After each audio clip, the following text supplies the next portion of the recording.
Observation কি এই ব্যাপারে? ম্যাম, আমি আমি আপনার ক্লাস করেছি, প্লিজ আপনি আমাকে আপনি করে কথা বলবেন না। তাতে কি হয়েছে? তোমার ডিউ রেসপেক্ট তোমাকে দেব না? বলো তোমার অবজারভেশন কি এই ব্যাপারে?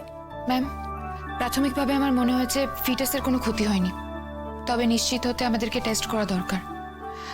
আর প্লেসেন্টাল অ্যাব্রাপশন হয়নি বলেই মনে হচ্ছে। গুড। এক্সকিউজ মি ডক্টর, আমাকে একটু সহজভাবে বলবেন? আমি ঠিক বুঝতে পারছি না কি হয়েছে এক্স্যাক্টলি। মানে ডক্টর, সবকিছু ঠিক আছে তো? মিস্টার সেন, রায়পুর, আমি কিন্তু ভেরি ফার্স্ট ডে আপনাদের বলেছিলাম যে এই প্রেগন্যান্সির কি পয়েন্ট হলো যত্ন, কেয়ার এবং সাবধানতা। সেটা থাকলে হেলদি বেবি আসা কোনো সমস্যাই নয়। কিন্তু এই প্রাইমারি জায়গাটাতেই যদি আপনারা কেয়ারলেস হন তাহলে no one can help you. এতটা কেয়ারলেস কি করে হন আপনারা? কি করে? ওনার শরীর এখনো অনেক দুর্বল, একা উঠে বাথরুমে যাওয়ার অবস্থায় নেই উনি। ম্যাডাম, আমি একটা কথা বলি।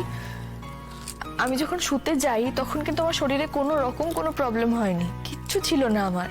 কিন্তু ঘুম থেকে ওঠার পরে হুট করে মাথাটা ঘুরছিল খুব। এই সময় আপনার শরীরে অনেক চেঞ্জেস হয়েছে, হরমোনাল চেঞ্জেস তো হবেই। মাথা ঘোরা, গা গোলানো, এগুলো যে কোনো সময় যখন তখন হতে পারে। কোনো সময় বা নিয়ম মেনে তো আর হবে না। আপনাকে সব কিছুর জন্য তৈরি থাকতে হবে। আমার ভুল ম্যাম, ওর কোনো দোষ নেই, আমার ভুল। আমার উচিত হয়নি ওকে বাড়িতে ওভাবে একা ছেড়ে চলে যাওয়া। আমি এবার থেকে সবসময় ওর সাথে থাকবো, ওর পাশে থাকবো, আমি কথা দিচ্ছি। না না, এটা কোনো সলিউশন নয়। ওনার সব সময় কেয়ার করার জন্য একজন মহিলাকে দরকার। এমন অনেক কিছুই আছে যেটা হয়তো আপনি বুঝতেই পারবেন না।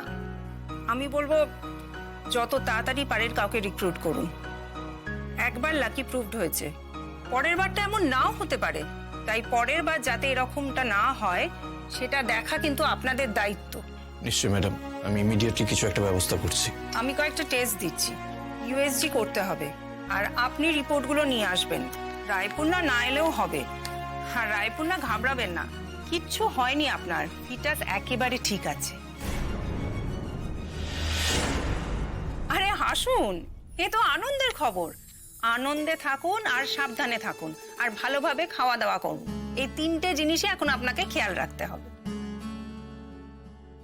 আর আপনার বোন কিন্তু খুব promising doctor.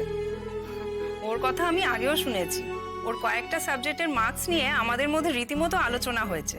Keep it up স্রোতসিনী, আমরা গর্বিত তোমার মতো ডক্টর পেয়ে।